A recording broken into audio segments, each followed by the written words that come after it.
Hello, mambo vipi mabosi? Leo ninawaelezea tofauti kati ya hii wifi camera na hii sim card camera au 4G camera. Wifi camera ni kamera ambayo inatumia network ya wifi router ili kukuwezesha wewe kupata matukio yale ambayo yanaendelea kwenye hiyo sehemu ambapo umefunga kamera ukiwa sehemu yoyote duniani. Kwa hiyo, kwa maana hiyo ni kwamba kamera inapata internet kutoka kwenye wifi router ambayo umefunga hapo katika na karibu na eneo la kamera yako ambapo umefunga. Sasa hii ndio inakuwezesha kupata matukio ukiwa sehemu yoyote duniani. Maana mara nyingi sasa hivi mtu anafuatilia eneo lake la biashara akiwa yuko nyumbani, akiwa Dubai, amesafiri kupata mizigo China, popote anafuatilia wafanyakazi wake. Na kwa upande wa sim card camera au 4G camera ni kamera ambazo zinatumia line ya simu ya mtandao, kwa mfano Vodacom, Tigo, Airtel. Sasa hii yenyewe inakuwezesha pia kuona matukio ukiwa sehemu yote duniani, unaona matukio ya biashara yako, eneo ambalo umefunga kamera yako. Sasa kamera inapata internet kutoka kwenye line.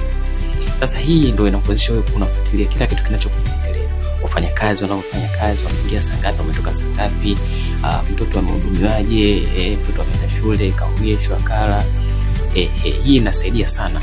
Na mara nyingi kwa zinafungwa kwenye maeneo ya plot, kwenye mashamba, kwenye barabara, kwenye viwanda na hata nyumbani pia, sehemu ambazo hazina network ya wifi router kabisa. Ushauri. Kuna watu wananiuliza kwamba je, ninahitaji kufunga kamera lakini sijajua sasa nifunge wifi kamera au sim card kamera.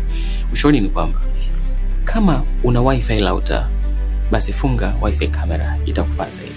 Lakini pia kama hauna wifi router na hautegemei kuwa na wifi router kwa wakati huo, basi funga sim card camera, itakufaa zaidi.